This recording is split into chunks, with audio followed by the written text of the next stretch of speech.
YouTube, this your boy Down Low back with another industry talk. First, let's talk about Nas and his Mass Appeal label. He went on out and signed Fashawn to his label, which I don't know much about Fashawn, so I was reading into him a little bit.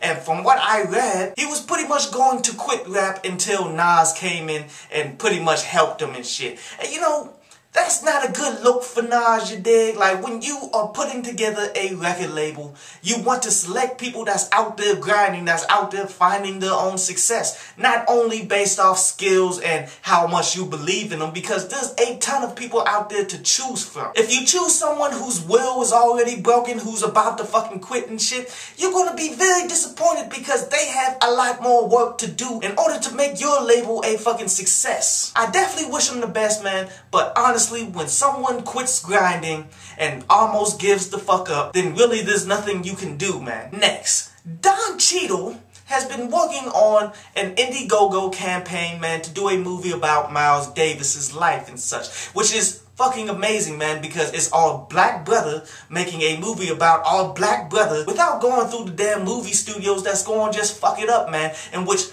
they almost raised all of the money necessary. I think they only needed like $380,000 or something like that, and they've already reached the $300,000 mark. And it makes sense though, because Don Cheadle, being a successful actor, one, he got the connections in order to get these things for cheap in order to make these movies. Like, he knows what he should be doing, even though this is the first time he's being a director, and then he's going to be starring in it. Therefore, that's a cost that really don't need to be paid for. I'm very happy to see that, and I'm happy to hear that he's going to put a bunch of current artists on the soundtrack and such, because it's what Miles Davis said. He said he's not a jazz musician, he's a musician of the time. In which therefore it makes sense to go ahead and get some current dope ass artists, in which they hinted on Kendrick Lamar, Jay-Z and such. And lastly, Russell Simmons put together this thing called ADD52, and I'm a little upset that I'm just now hearing about it, man, because I definitely should have been a part of this process.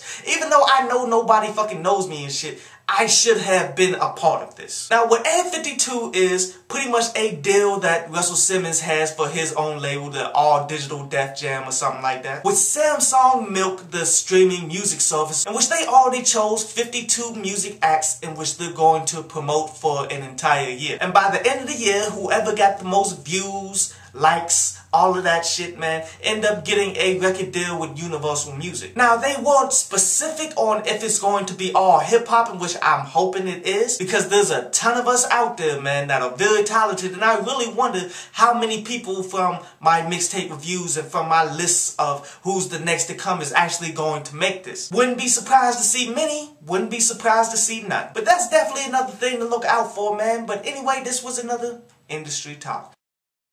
I hope you enjoyed the show. You can follow me at Twitter up there, and you can go to downloadpads.com, that's down there, to read today's article.